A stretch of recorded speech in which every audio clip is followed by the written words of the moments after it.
নমস্কার বন্ধুরা, আমি পিন্টু। ইছাপুরের একটা ছোট গলিতে বিরিয়ানি ব্রাদার্স নামে একটা ফুড কার্ট চালাই। আপনাদের কাছে তারই কিছু ভিডিও প্রত্যেক দিন তুলে ধরি, তাই আজও একটা নতুন ভিডিও নিয়ে আপনাদের কাছে চলে এসেছি। দেখুন আপনাদের কেমন লাগে আজকের ভিডিও। ভালো লাগলে একটা লাইক করে দেবেন। ভাই এদিকে বিরিয়ানি নিয়ে চলে গেল, আমিও কাজকর্ম সেরে স্নান টান করে নিয়েছি। এই একটু এলাচটা গুঁড়ো করে নিচ্ছি। আজকের দোকানের চায়ের দোকানের এলাচ শেষ হয়ে গেছে, ওই জন্য এলাচটা গুঁড়ো করে দোকানের দিকে আমিও যাচ্ছি আস্তে আস্তে। আর বৃষ্টি শেষ নেই, 3 দিন ধরে একভাবে বৃষ্টি পড়ছে। দোকানদাররা তো দোকান খুলতে পারছে না, আজকে কী হবে কী জানি। আমি দোকানে চলে এসেছি, দোকানে দেখছি কাস্টমার দাঁড়িয়ে রয়েছে। ভাই মনে হচ্ছে চা করে ফেলেছে, দেখি গিয়ে কি বলছে ভাই। হ্যাঁ, ভাই এদিকে চা বসিয়ে দিয়েছে, তা তাড়াতাড়ি করে আমিও দোকানে ঢুকে যাই। ভাই যতক্ষণ চায়ের দোকানটা সামলাচ্ছে, আমি ততক্ষণ রোলের ময়দাটা মেখে ফেলি। তাই এগ রোলের ময়দা মাখার জন্য সব জিনিসপত্রগুলো, উপকরণ যা যা দরকার সেগুলো দিয়ে দিলাম প্রয়োজন মতো। মেখে নিই তাড়াতাড়ি করে ময়দাটা, কারণ ময়দাটাকে 2 ঘন্টা মতো রেস্টে রাখলে তাহলে ময়দাটা খুব ভালো মাখা হবে, তাহলে রোলটা খুব সুন্দর হবে। তাই তাড়াতাড়ি করে ময়দাটা মেখে নিই।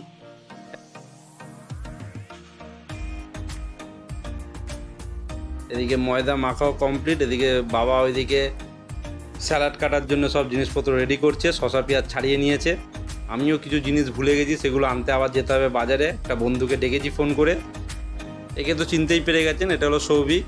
আর এই হলো আমি জলে জঙ্গলে যেখানেই বিপদে পড়ি ওকেই স্মরণ করি, ও সঙ্গে সঙ্গে চলে আসে আমাকে ওই বিপদ থেকে উদ্ধার করার জন্য। তাই ওকে গরম গরম 1 কাপ চা খাইয়ে দিই, নাহলে ও এনার্জি পাবে না। এই বৃষ্টির মধ্যে আমাকে নিয়ে যাবে বাজারে, ও ততক্ষণ চা খেয়ে এনার্জিটা নিক, তারপরে বেরোচ্ছি একসঙ্গে। কিন্তু ও চা খেতে খেতেই আরও দোকানে কাস্টমার এসে গেছে।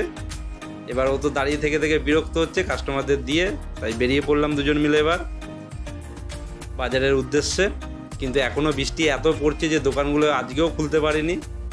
তো আমি গিয়ে আমার কাজটা করে নিই। বাজারে ঢুকে বাজারে এই পেঁয়াজটা, বাঁধাকপিটা নিতে ভুলে গেছিলাম সকালে, এটা নিয়ে নিলাম। নিয়ে তাড়াতাড়ি করে দোকানে ঢুকে গেলাম। দোকানেরও অনেক কাজ বাকি আছে, সেগুলো তাড়াতাড়ি করে সেরে নিলাম। দিয়ে কাস্টমারও দোকানে চলে এসেছে, সেই কাস্টমারগুলোকে তাড়াতাড়ি করে ছাড়ি। প্রথমেই একটা চাউমিনের কাস্টমার চলে এলো, তাড়াতাড়ি করে কাস্টমারটাকে চাউমিনটা দিয়ে ছেড়ে দিই।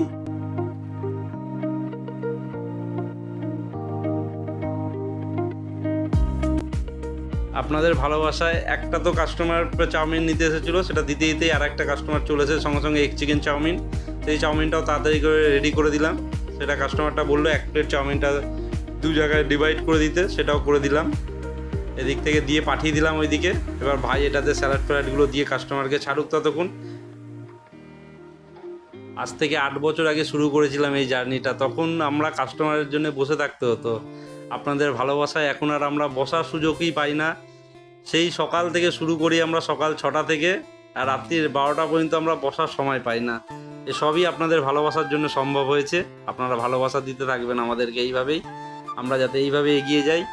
দোকানে একটার পর একটা কাস্টমার আসছে, ভাই এদিকে ফ্রাই আইটেমগুলো ছাড়ছে, একদিকে বাবা দিচ্ছে, আর আমি তো এদিকে রোলের কাস্টমার ছাড়ছি, কন্টিনিউ রোল করে যাচ্ছি। একটার পর একটা রোলের কাস্টমার আসছে, রোলগুলো দিয়ে যাচ্ছি। এই একমাত্র সম্ভব হয়েছে এই আপনাদের ভালোবাসায়। আপনারা এইভাবে আমাকে ভালোবেসে যাবেন, যাতে আমি এইভাবে এগিয়ে যেতে পারি। 8 বছর আগে যখন প্রথম বছর আমি দোকান খুলেছি, সে বছর এই ঝুলন মেলায় আমাদের জায়গা পাইনি, মানে জায়গা বলতে এইখানেই আমি দোকান লাগাতাম, কিন্তু বসার সুযোগ দেয়নি আমাকে, এখানে বসতে দেয়নি। সে বছর আমাকে এখান থেকে সরিয়ে দিয়েছিল। সে বছর খুব মনে নিজেরই খারাপ লেগেছিল, দোকান লাগাতে পারিনি মেলার সময়টায়।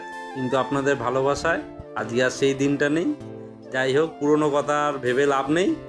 সেই দিন আমার মা একটাই কথা বলেছিল, যে সয় সেই রয়। তাহলে সেই দিন সহ্য করেছিলাম, তাই আজকে রয়েছি আপনাদের ভালোবাসায়।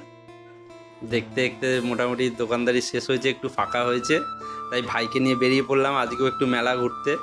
ঘুরতে বলতে আশেপাশের দোকানগুলোতেই ঘুরে বেড়ালাম। দাদার মনটা মরা, আজকেও সেভাবে দোকানদারি খুব ভালো হয়নি। আর এই পাশের দোকানদার এই খুবই বদমাইশ একটা লোক, আমার কাপ ভেঙে দিয়েছিল আগের দিন, তো দেখেছিলেন। আজকেও আমাকে নিয়ে ইয়ার্কি মারছে এখন। কিন্তু গেছি এখন বেলুন ফাটাতে, পাশের দোকানে ভাই আর আমি দুজন মিলে। এটা দিয়েছে ঘোড়াকে টিপ করতে, 2বার মিস করেছি, 3বারের বার মেরেছি। দিয়ে ভাইকে এখন জিজ্ঞাসা করছি যে মেলা কেমন ঘুরলি। ভাই ওরা বলছে তো দারুণ ঘুরেছে। দোকানে যাই, দোকানে আবার মা সব দাঁড়িয়ে রয়েছে, মা ভাইজি টাইজি এরা। সবাই বলছে এখন আইসক্রিম খাবে, তা চলুন যাই দেখি আইসক্রিমের দোকানে কি আইসক্রিম আছে।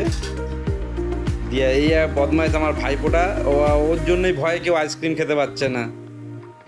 আর এই আইসক্রিমের দোকানে এসে আইসক্রিমের দোকানদার আইসক্রিম কাটছিল, ওর থেকে স্কুপটা নিয়ে নিজেই কাটা স্টার্ট করলাম। কেন কি 8 বছর আগে এই দোকান করার আগে আমার ব্যবসা ছিল এইটা, আইসক্রিমের দোকান। এই মেলায় আমি নিজে 3টে দোকান লাগাতাম আইসক্রিমের, ঝুলন মেলাতে।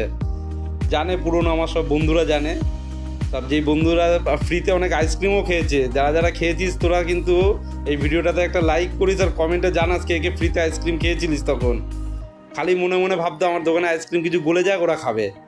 তখন সেই একটা দিন ছিল। যাই হোক, আপনাদের সাথে অনেক পুরনো স্মৃতি শেয়ার করলাম। এতদিন যেমন আপনারা আমার পাশে থেকেছেন, আরও সামনে ভবিষ্যতেও আপনারা এইভাবেই পাশে থাকবেন, আপনাদের ভালোবাসায় যাতে এইভাবে এগিয়ে যেতে পারি। নমস্কার, শুভরাত্রি।